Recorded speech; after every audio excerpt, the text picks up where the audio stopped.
Hello everyone, welcome to शिक्षक prep. तो friends, आज की क्लास में हम मैथ्स पेडागोजी के प्रीवियस ईयर क्वेश्चन सॉल्व करने वाले हैं। कल की क्लास में फ्रेंड्स हमने ईवीएस का किया था, उससे पहले हमने सीडीपी का किया था। तो चलिए स्टार्ट करते हैं आज की क्लास। और आज मैथ्स पेडागोजी के प्रीवियस ईयर सॉल्व करेंगे। बहुत इंपॉर्टेंट क्लास रहने वाली है फ्रेंड्स। आप जानते ही हैं प्रीवियस ईयर क्वेश्चन की हमारी सीरीज़ चल रही है। सारे ही सब्जेक्ट की अलग अलग प्लेलिस्ट बनी हुई है, लिंक आपको इसी वीडियो के नीचे डिस्क्रिप्शन बॉक्स में दिया है। आप चाहें तो उन क्लासेस को सभी को एक साथ देख सकते हैं। और फ्रेंड्स, अगर आप सीटेट का पेड नोट्स परचेज करना चाहते हैं तो स्क्रीन पर दिए हुए नंबर पर व्हाट्सएप मैसेज करके आप सीटेट का पेड नोट्स भी ले सकते हैं। तो चलिए स्टार्ट करते हैं आज की क्लास। और आज की क्लास का सबसे पहला क्वेश्चन है आपके सामने। और फ्रेंड्स, आप कमेंट करके अपना स्कोर ज़रूर शेयर कीजिएगा कि आज की क्लास में आपने कितना स्कोर किया। और क्लासेस से रिलेटेड अगर आपको कोई भी इन्फॉर्मेशन चाहिए तो आप हमें टेलीग्राम पर भी ज्वाइन कर सकते हैं। लिंक आपको इसी वीडियो के नीचे डिस्क्रिप्शन बॉक्स में दिया है। अभी वहां पर आपको लगभग 1.7 के यानी कि 1700 स्टूडेंट्स कनेक्टेड हैं, आप देख सकते हैं। और हमारी क्लासेस कंटिन्यूसली चलती हैं, तो डेली आपको कुछ ना कुछ इंपॉर्टेंट अपडेट्स भी दी जाती हैं। तो चलिए फ्रेंड्स, आज की क्लास में सबसे पहला क्वेश्चन है आपके सामने मैथ्स पेडागोजी का, जो कि प्रीवियस ईयरली पूछा हुआ है। और हाँ, ये कौन से ईयर का है वो मैं आपको बता देती हूँ। जो अगस्त 2023 में आपका एग्ज़ाम हुआ था ना सीटेट का, उसको हम यहाँ पर सॉल्व कर रहे हैं। ठीक है, आप देख सकते हैं, खुद भी आप चेकआउट करके इसको देख सकते हैं। तो चलिए, सबसे पहला क्वेश्चन है आपके सामने। निम्नलिखित में से कौन से कथन गणित की प्रकृति के बारे में सबसे उपयुक्त है? बहुत अच्छा क्वेश्चन है। पहला है, यह बच्चे को सृजनात्मक बनने में सहायता करता है। जी हाँ, ये तो बिल्कुल सही है। सृजनात्मक मतलब क्या होता है? सृजनात्मक होता है क्रिएटिव। बच्चे को ऐसा बनाना कि बच्चा क्रिएटिव हो। जैसे आप उसे कोई भी एक प्रॉब्लम देंगे तो उसका सॉल्यूशन अनेक दिशाओं में वो सोच पाए अलग अलग तरीके से। तो ऐसा बनाना तो है बच्चे को, ये तो ठीक है। नेक्स्ट है, यह बच्चे की कल्पना को पोषित करने में सहायक है, यानी कि it helps in nurturing the child's imagination. जी हाँ, बच्चों की जो इमेजिनेशन है यानी कि कल्पना शक्ति है, उसको क्या करता है? नर्चर करता है, पोषित करता है। ये भी सही है। नेक्स्ट है, यह निगमनात्मक विवेचन यानी कि जो निगमनात्मक तर्क है उस पर आधारित है। निगमनात्मक मतलब होता है डिडक्टिव रीजनिंग। डिडक्टिव रीजनिंग मतलब क्या होता है? जैसे कोई एक प्रॉब्लम आ गई, सपोज करिए आप बच्चे से कह रहे हैं कि इसका सॉल्यूशन ढूंढो, तो वो अनेक दिशाओं में इसका सॉल्यूशन ढूंढने की कोशिश करता है। और इसमें क्या होता है ना, उस प्रॉब्लम के बहुत सारे सॉल्यूशन मिल जाते हैं बच्चे को। ठीक है, तो ये होता है डिडक्टिव रीजनिंग, जहाँ पर बच्चा अनेक दिशाओं में सोचता है। और यहाँ पर एक क्वेश्चन का जो आंसर है ना, वो मल्टीपल हो सकते हैं।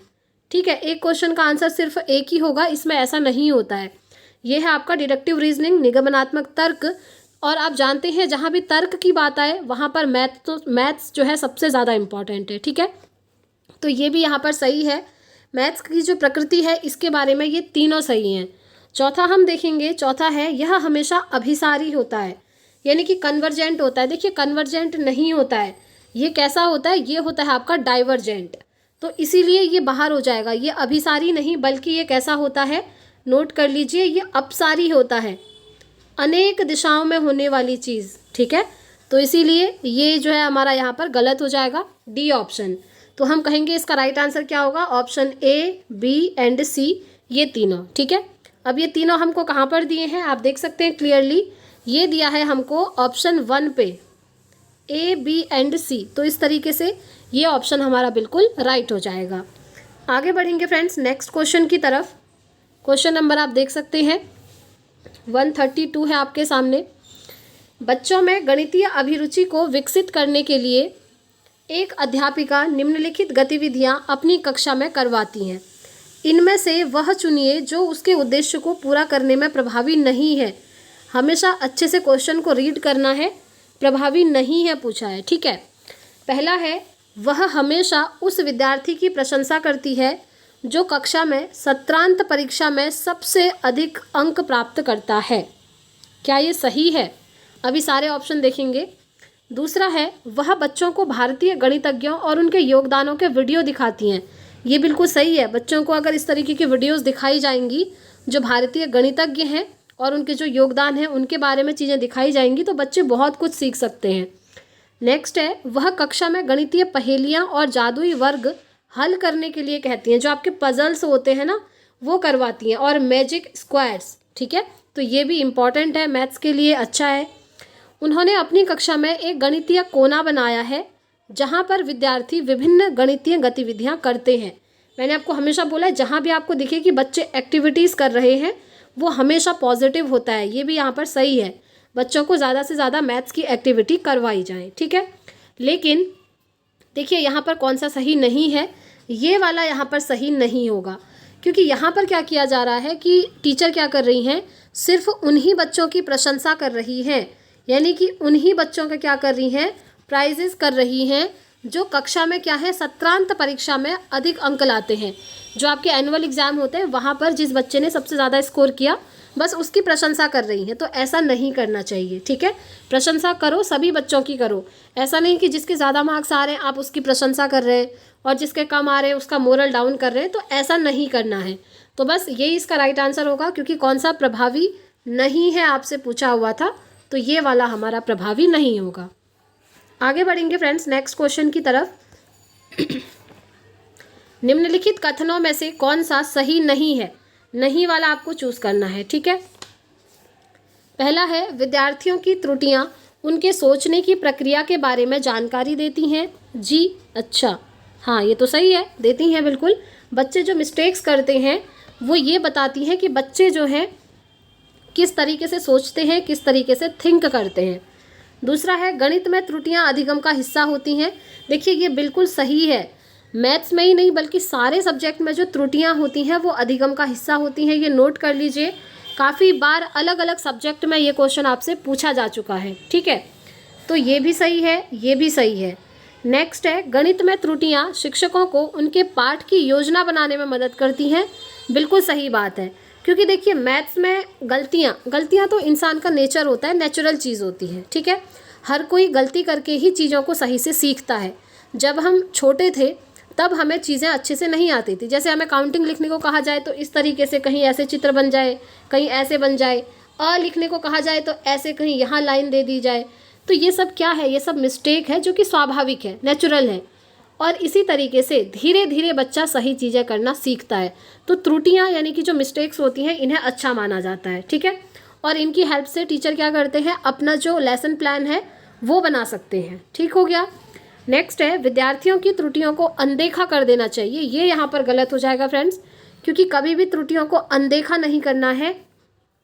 आगे क्या कह रहा है, त्रुटियों की ओर इशारा उनको प्रेरणाहीन करेगा। जी नहीं, त्रुटियों को अनदेखा नहीं करना है बल्कि बच्चे की त्रुटियों को सुधारना है, ठीक है।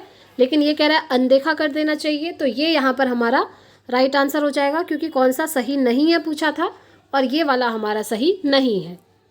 आगे बढ़ते हैं फ्रेंड्स नेक्स्ट क्वेश्चन की तरफ। आज आकलन के बारे में निम्नलिखित में से कौन सा कथन सही नहीं है। असेसमेंट की बात हो रही है, कौन सा स्टेटमेंट जो है नॉट करेक्ट है ये पूछा है। पहला है, मानक संदर्भित आकलन नैदानिक परीक्षण और उपचारात्मक शिक्षण में उपयोगी है, यानी कि norm referenced assessment is useful in diagnostic testing and remedial teaching.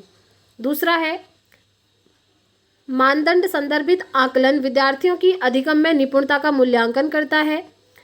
तीसरा है, मानदंड संदर्भित आकलन नैदानिक परीक्षण और उपचारात्मक शिक्षण में उपयोगी है। ये तो सही है। नेक्स्ट है, मानक संदर्भित आकलन हमें बताता है कि एक विद्यार्थी अपने प्रदर्शन में अन्य विद्यार्थियों की तुलना में कहाँ पर खड़ा है। ये भी यहाँ पर बिल्कुल सही है, ठीक है। अब आपसे पूछा है कि कौन सा सही नहीं है, तो देखिए इसमें कौन सा सही नहीं है। ऑप्शन 1 यहाँ पर सही नहीं है कि जो मानक संदर्भित आकलन है वो नैदानिक परीक्षण और उपचारात्मक शिक्षण में उपयोगी है। ये यहाँ पर बिल्कुल भी सही नहीं होगा, इसलिए ये राइट आंसर हो जाएगा, क्योंकि क्वेश्चन में यही पूछा हुआ है कि कौन सा जो है राइट नहीं है, तो ये वाला नहीं है, इसलिए ये आंसर हो जाएगा। अब देखिए ये जो मानक संदर्भित आकलन होता है ना, ये आपका नैदानिक परीक्षण और उपचारात्मक शिक्षण में उपयोगी नहीं होता है।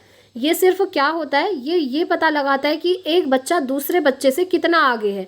जैसे आपके एग्ज़ाम होते हैं, जैसे यूनिट टेस्ट होता है 20 मार्क्स का, सपोज करिए एक बच्चे के आ गए 19 मार्क्स और वहीं एक बच्चे के आ गए 11 मार्क्स।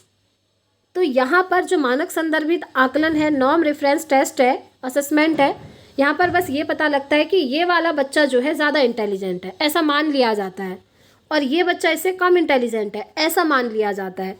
तो इस तरीके से नॉर्म रेफरेंस असेसमेंट होता है, और जिसमें क्या होता है आपका डायग्नोस्टिक और ये जो रेमेडियल टीचिंग है इससे इसका कोई भी कनेक्शन नहीं होता है। ठीक है, तो इसीलिए फर्स्ट ऑप्शन हमारा राइट नहीं होगा। आगे बढ़ेंगे नेक्स्ट क्वेश्चन की तरफ। गणितीय अधिगम सामग्री, मैथमेटिकल लर्निंग मटेरियल। पहला है सूत्र के प्रदर्शन में शिक्षकों की मदद करती है। दूसरा है स्वतः अधिगम में विद्यार्थियों की मदद करती है। निर्देश देने में शिक्षकों की मदद करती है, या फिर कक्षा में अधिगम वातावरण का निर्माण करने में मदद करती है। देखिए, गणित अधिगम की जो सामग्री होती है, यानी कि जो TLM होते हैं, आप जानते हैं सारे सब्जेक्ट में आपके TLM होते हैं। मैं जैसे आपका मैप हो गया, चार्ट है, मॉडल है, आपके कुछ रियल ऑब्जेक्ट हैं, ये सब क्या है, ये सब होते हैं टीचिंग लर्निंग मटीरियल। ठीक है, तो आपसे पूछा है कि ये किस चीज़ में मदद करते हैं, ये आपको चूज़ करना है। तो देखिए इसमें क्या क्या राइट होगा। सबसे पहले आपका राइट होगा ये कि ये जो है स्वतः अधिगम में विद्यार्थियों की मदद करती हैं। ये क्या करती हैं, बच्चे जो है सेल्फ लर्निंग कर पाएँ उसमें हेल्प करती हैं। साथ ही साथ ये आपका कक्षा में अधिगम वातावरण का निर्माण करने में भी मदद करती हैं। ठीक है, यानी कि क्लासरूम में अगर आप TLM की हेल्प से बच्चों को पढ़ाते हैं ना, तो आपकी जो अधिगम की प्रोसेस है वो काफ़ी इंटरेस्टिंग हो जाती है और बच्चे इंटरेस्ट लेकर पढ़ते हैं। तो ऐसा एनवायरनमेंट बनाती है कि बच्चे जो है ज़्यादा से ज़्यादा चीज़ों को सीखें। देखिए B और D यहाँ पर सही है। अब A कह रहा है कि सूत्र के प्रदर्शन में शिक्षकों की मदद, तो देखिए सिर्फ सूत्र के लिए ये नहीं होता है। निर्देश देने में शिक्षकों की मदद ये नहीं करता है। निर्देश तो टीचर ऐसे भी दे सकते हैं, आगे खड़े हो जाएंगे क्लासरूम में, है ना। तो इसीलिए B और D यहाँ पर सही हैं, जो कि हमको दिख रहा है ऑप्शन थर्ड में। तो इसलिए थर्ड ऑप्शन यहाँ पर बिल्कुल राइट हो जाएगा। ठीक है, तो चलिए फ्रेंड्स नेक्स्ट क्वेश्चन को देख लेते हैं। नेक्स्ट क्वेश्चन है आपके सामने, राष्ट्रीय शिक्षा नीति NEP 2020 के अनुसार देश भर में विभिन्न विषयों में ओलंपियाड और प्रतियोगिताएं डैश होंगी। आई थिंक ये तो आप सभी लोग सही कर लेंगे। देखिए सबसे पहले एक चीज़ ध्यान रखेंगे, ये जो फुल फॉर्म है ना आपसे कई पूछे जाते हैं। मैंने जो नोट्स बनाए हैं आप लोगों ने देखा होगा, नोट्स में मैंने एक पेज में सारे फुल फॉर्म करे हुए हैं। उन फुल फॉर्म्स को आप याद रख लीजिएगा, जैसे LAD है, NEP है, NCF है, काफ़ी सारे हैं, बिक्स है, कैल्प है। आप एक बार देख करके उन्हें ज़रूर याद कर लीजिएगा। ठीक है, चलिए देखते हैं क्वेश्चन। तो ये जो राष्ट्रीय शिक्षा नीति 2020 है, इसके अनुसार देश भर में विभिन्न विषयों में ओलंपियाड और प्रतियोगिताएं कैसी होंगी, वो होंगी आपकी मजबूत, स्ट्रॉन्ग होंगी। ठीक है, सेकंड ऑप्शन इसका राइट हो जाएगा। ये किसने कहा था, ये कहा था राष्ट्रीय शिक्षा नीति 2020 ने। ठीक है, चलिए आगे बढ़ेंगे नेक्स्ट क्वेश्चन की तरफ।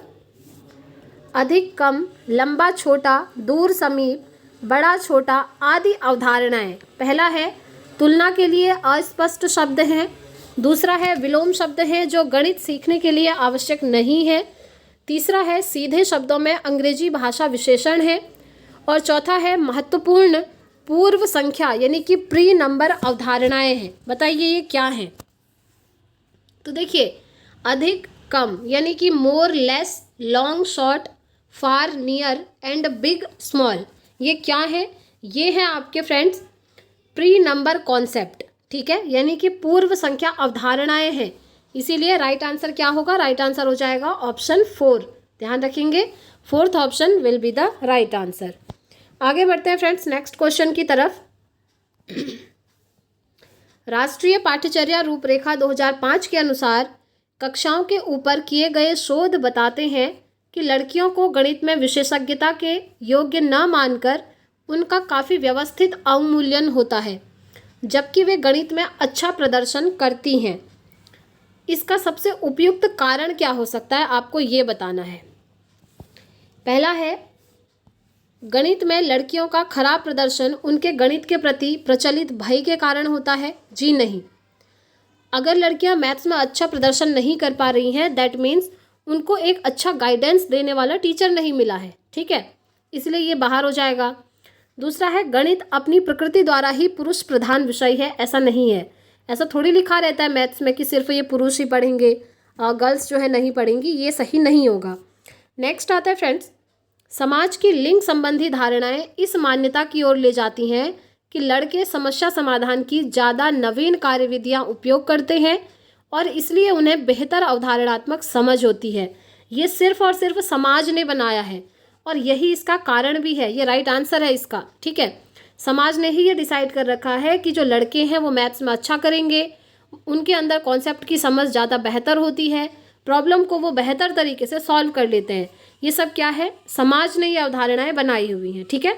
तो ये इसका राइट आंसर हो जाएगा। नेक्स्ट क्या है, देखिए, लड़कों में गणितीय क्षमताएं जन्मजात होती हैं? बिल्कुल भी नहीं, जन्मजात नहीं होती हैं, ठीक है। तो इसीलिए थर्ड ऑप्शन इसका राइट हो जाएगा। आगे बढ़ेंगे फ्रेंड्स नेक्स्ट क्वेश्चन की तरफ। कक्षाई शोध यह दर्शाते हैं कि अधिकांश विद्यार्थी गणित को उसी कक्षा में जो अन्य विषय वे पढ़ते हैं उनसे अधिक कठिन समझते हैं। देखिए, बहुत सारे लोगों के साथ ये चीज़ होती है कि मैथ्स को वो बहुत ज़्यादा कठिन समझते हैं। तो गणित की प्रकृति का निम्नलिखित में से कौन सा पहलू इस भय को बढ़ाता है? तो कौन सा पहलू इस भय को जो है बढ़ाएगा, ये आपसे पूछा है। पहला है गणित का विस्तृत ज्ञान भंडार, ये तो बढ़ाएगा नहीं, बल्कि ये तो ठीक है। गणित में दिए गए प्रश्न के अनेक उत्तर होने की व्यापकता, ये भी अच्छी चीज़ है। गणित में किसी समस्या का समाधान करने के लिए अलग अलग प्रणालियों की व्यापकता, ये भी बेस्ट है। ये चीज़ें तो होनी चाहिए, जो कि होती भी हैं। नेक्स्ट है गणित में प्राथमिक अवधारणाओं की अमूर्त प्रकृति, ये यहाँ पर इसका राइट आंसर हो जाएगा। क्योंकि क्या पूछा है कि कौन सा पहलू इस भय को बच्चों में बढ़ा देगा, इस डर को बच्चों के मन में और ज़्यादा पैदा करेगा। वो कौन करेगा? गणित में प्राथमिक अवधारणाओं की अमूर्त प्रकृति, ठीक है। यानी कि the abstract nature of primary concept in mathematics. देखिए, मैथमेटिक्स में जो प्राथमिक अवधारणाएं हैं वो अमूर्त होती हैं, एब्स्ट्रैक्ट होती हैं। अमूर्त मतलब होती हैं वो चीज़ें बच्चों के सामने में होती नहीं हैं, वो दिखती नहीं है, उन्हें आप देख नहीं सकते, टच नहीं कर सकते, उनके बारे में आप सिर्फ और सिर्फ कल्पना करेंगे, सोच सकते हैं, कल्पना कर सकते हैं, इमेजिन कर सकते हैं, बस वो चीज़ें होती हैं आपकी अमूर्त चीज़ें, यानी कि एब्स्ट्रैक्ट चीज़ें। तो यही इसका यहाँ पर राइट आंसर हो जाएगा, ठीक है। चलिए आगे बढ़ते हैं नेक्स्ट क्वेश्चन की तरफ। निम्नलिखित में से किसने गणितीय खगोल विज्ञान के क्षेत्र में काम किया है? अच्छा क्वेश्चन है और आप सभी इसको सही भी करेंगे। आर्यभट्ट है, भास्कर है, रामानुजन, महावीर। आप लोग कमेंट करके बताएंगे फ्रेंड्स इसका आंसर, ठीक है। आप लोगों के लिए ये क्वेश्चन है होमवर्क के तौर पर। चलिए आगे बढ़ेंगे। नेक्स्ट क्वेश्चन आप देख सकते हैं। एक सब्जी बेचने वाला पालक 60 प्रति किलोग्राम बेच रहा है, ठीक है। RS 60 पर केजी बेच रहा है। सोनू ने 350 ग्राम पालक लिया, जिसके लिए सब्जी बेचने वाले ने सोनू से 21 लिए, यानी कि 21 रुपये ले लिए। 6 + 6 + 6 + 3 सब्जी बेचने वाले द्वारा प्रयोग में लाए गए इस गणितीय कौशल के संबंध में निम्नलिखित में से कौन सा कथन सत्य है? पहला है यह गणितीय कौशल अस्पष्ट है। देखिए, अस्पष्ट नहीं है, ठीक है, ये सही नहीं होगा। नेक्स्ट है यह कौशल कक्षा में गणितीय प्रश्नों को हल करने के लिए लाभदायक नहीं है। ऐसा नहीं है, बल्कि ये तो लाभदायक है। नेक्स्ट है ऐसे कौशल गणितीय प्रश्नों को हल करने के वैकल्पिक तरीकों को विकसित करने में सहायक होते हैं। ये बिल्कुल सही हो जाएगा। देखिए, such skills help in developing alternate strategy for solving mathematical problems, ठीक है। ये वैकल्पिक तरीकों को विकसित करने में क्या करता है? हेल्प करता है, सहायता करता है। तो ये सी ऑप्शन हमारा बिल्कुल राइट होगा फ्रेंड्स, जो कि हमको दिख रहा है ऑप्शन 4 पे। देखिए, केवल सी लिखा है ना, तो ये हमारा यहाँ पर राइट हो जाएगा, ठीक है। चलिए आगे बढ़ेंगे। नेक्स्ट क्वेश्चन, निम्नलिखित में से कौन सी परिस्थिति यह दर्शाती है कि बच्चे ज्ञान का निर्माण स्वयं कर सकते हैं? सबसे पहले आपको ध्यान रखना है, बच्चे ज्ञान का निर्माण स्वयं कर सकते हैं, ठीक है। ध्यान रखना, ये क्वेश्चन ना सिंपली कई बार पूछा हुआ है, इसीलिए मैं आपको बता रही हूँ। ऑप्शन में दे देंगे कि बच्चे ज्ञान का निर्माण स्वयं कर सकते हैं, दूसरे में लिख देंगे नहीं कर सकते हैं, इस तरीके से। तो आप कहेंगे बच्चे ज्ञान का निर्माण स्वयं कर सकते हैं। तो कौन सी परिस्थिति इस चीज़ को दर्शाती है? इन 4 ऑप्शन में से ये आपसे पूछा है। पहला है कक्षा का सर्वोत्तम छात्र या छात्रा पहाड़ों को ऊंचे स्वर में पढ़ रहे हैं और बाकी के विद्यार्थी उसके पीछे पीछे दोहरा रहे हैं। दूसरा है, देखिए इसमें ये तो नहीं हो रहा ना कि बच्चे ज्ञान का निर्माण खुद कर रहे हैं, अन्य विद्यार्थी तो इसको दोहरा रहे हैं, रिपीट कर रहे हैं बस। तो ये क्या है हमारा? सही नहीं होगा, ठीक है। नेक्स्ट है बच्चे एक साथ पहाड़ों का कविता पाठ कर रहे हैं। देखिए एक साथ कविता पाठ कर रहे हैं, ये भी नहीं होगा। नेक्स्ट है बच्चों को हस्तकौशल सामग्री जैसे संख्याओं के ग्रिड, आयताकार सारणियों में व्यवस्थित गीटियाँ दी गई हैं और वे इनका प्रयोग करके गुणन के पैटर्न खोज रहे हैं। ये यहाँ पर सही हो जाएगा। देखिए क्वेश्चन क्या कह रहा है कि बच्चे ज्ञान का निर्माण स्वयं कर सकते हैं, और थर्ड ऑप्शन में आप देख पा रहे हैं कि बच्चे जो है खुद से क्या कर रहे हैं, गुणन के पैटर्न को खोज रहे हैं। ठीक है, यहाँ पर लिखा भी है, देखिए they are exploring multiplication pattern. इसका मतलब है सभी बच्चे यहाँ पर एक्टिव हैं और खुद से जो है काम कर रहे हैं, खोजबीन कर रहे हैं, तो इसीलिए ये हमारा राइट आंसर होगा। नेक्स्ट है शिक्षिका ने श्यामपट्ट पर अधूरे पहाड़े लिखे हैं और बच्चे उन पहाड़ों को श्यामपट्ट पर लिखकर पूरा कर रहे हैं। ये भी सही नहीं होगा। ठीक है, तो राइट आंसर क्या हो जाएगा, ऑप्शन थर्ड हो जाएगा, जहाँ पर बच्चे खुद से काम कर रहे हैं, हैंड्स ऑन एक्टिविटीज़। देखिए children are given manipulatives like number grids token arranged in rectangular arrays and they are exploring multiplication patterns using them. Third option right होगा। आगे बढ़ेंगे नेक्स्ट क्वेश्चन की तरफ। निम्नलिखित में से कौन सा प्राथमिक विद्यालय के शिक्षार्थी को भिन्न 2/3 और 4/6 के बीच तुल्यता की कल्पना करने में मदद करने का सबसे उपयुक्त तरीका है? बताइए। Which of the following is the most appropriate way to help a primary school learner visualize the equivalence between the fraction 2/3 and 4/6? पहला है विभाजन विधि का प्रयोग, दूसरा है लघुत्तम विधि का प्रयोग, तीसरा है भिन्न डिस्क का प्रयोग और चौथा है कैलकुलेटर का प्रयोग। देखिए सीधी सी चीज़ है, अगर आपको नहीं भी आता है तो यहाँ पर थोड़ा सा आप अगर तुक्का भी मारेंगे ना चल जाएगा। अब ऐसा नहीं है कि तुक्का कुछ भी लगा दिया, तुक्का भी आप थोड़ा सा दिमाग यूज़ करके लगाएंगे। यहाँ पर आप देखिए थर्ड में क्या लिखा है, भिन्न, और ये क्या है आपकी भिन्न से रिलेटेड क्वेश्चन है, तो आप ऐसा भी कर सकते हैं कि थर्ड यहाँ पर राइट है, और ये राइट भी है यहाँ पर यूजिंग फ्रैक्शन डाइसेस। ठीक है, जो भिन्न डिस्क है डिस्क, ये जो भिन्न डिस्क है इसका उपयोग आप कर सकते हैं, यही यहाँ पर राइट होगा। बाकी यहाँ पर देखिए अगर आप भाग विधि का प्रयोग करें, एलसीएम ले रहे हैं या फिर कैलकुलेटर यूज़ कर रहे हैं तो ये यहाँ पर सही नहीं होगा। अगर इनके बीच में आपको तुल्यता जो है ज्ञात करनी है तो आप क्या करेंगे, भिन्न डिस्क का प्रयोग करेंगे। Third option will be the right answer. आगे बढ़ते हैं नेक्स्ट क्वेश्चन की तरफ। एक शिक्षिका गणित में रोल प्ले कर रही है। रोल प्ले मतलब होता है भूमिका निर्वाह करना, जो कि आपने भी स्कूल में करा होगा। कभी कोई फंक्शन होता है ना तो हमको अलग अलग लोगों का कैरेक्टर दे दिया जाता है, वही होता है रोल प्ले करना। ठीक है, तो विधि का उपयोग कर रही हैं, ठीक है, एक शिक्षिका। इसका उद्देश्य क्या हो सकता है? पहला है बच्चों को व्यस्त रखना, दूसरा है विचारों का बहिर्वेशन करना, बच्चों का मनोरंजन या अनुशासन। तो सबसे इम्पॉर्टेंट आपको ढूंढना होगा व्यस्त रखना, मनोरंजन करना, अनुशासन बनाना, ये सब इसका आंसर नहीं होगा। राइट आंसर क्या होगा? राइट आंसर होगा विचारों का बहिर्वेशन करना। यानी कि रोल प्ले में क्या होता है, हमारे जो भी विचार होते हैं, जो भी डायलॉग्स हमको याद करने को दिए जाते हैं, हम उनको एक्सप्रेस करते हैं, वहाँ पर बोलते हैं, है ना। तो यही चीज़ होती है रोल प्ले में, तो इसीलिए सेकंड ऑप्शन राइट हो जाएगा। आगे बढ़ेंगे नेक्स्ट क्वेश्चन की तरफ। संख्या बोध विकसित करने में उपकरना यानी कि सबिटाइजिंग एक महत्वपूर्ण भूमिका निभाती है। निम्नलिखित में से कौन सा उदाहरण है जो विद्यार्थी में उपकरना के कौशल का प्रदर्शन करता है? बताइए। पहला है विद्यार्थी संख्या 6 की पहचान 5 में 1 जोड़ने के रूप में करता है। दूसरा है विद्यार्थी एक पासा उछालता है और बिना बिंदुओं को गिने यह बताने में सक्षम है कि यह 4 है। बस ये यहाँ पर राइट आंसर है फ्रेंड। विद्यार्थी संख्या 4 की पहचान नहीं, ये सब यहाँ पर नहीं आएंगे। यहाँ पर क्या है कि विद्यार्थी एक पासा उछालता है, पासा तो आप जानते ही हैं, है ना, तो जिसे हम डाई कहते हैं। तो जब उसको उछालता है तो उनमें जो डॉट्स होते हैं, जो बिंदु होते हैं, आप जब लूडो वगैरह खेलते हैं तब आपने देखा होगा, ठीक है। तो बच्चा उसी पासे को जब उछालता है और बिना बिंदुओं यानी कि उसमें जो डॉट्स होते हैं उनको गिने बिना ही ये चीज़ बता देता है कि यह 4 है। तो इसी को हम कह रहे हैं ऑप्शन 2, जो कि हमारा बिल्कुल राइट है। ठीक, तो second option will be the right answer. तो फ्रेंड्स आज की क्लास में सारे क्वेश्चन हमारे कंप्लीट होते हैं। मैथ्स पेडागोजी का एक PYQ का सेट हमने कंप्लीट कर लिया है। वीडियो कैसी लगी कमेंट करके ज़रूर बताइएगा। और फ्रेंड्स अगर आपकी कोई भी क्वेरी है तो आप मुझसे कमेंट बॉक्स में पूछ सकते हैं। एंड जो हमारी अदर क्लासेस चल रही हैं आप उन्हें भी ज़रूर देखिएगा। सभी क्लासेस की लिंक आपको डिस्क्रिप्शन में और कमेंट बॉक्स में दी हुई है।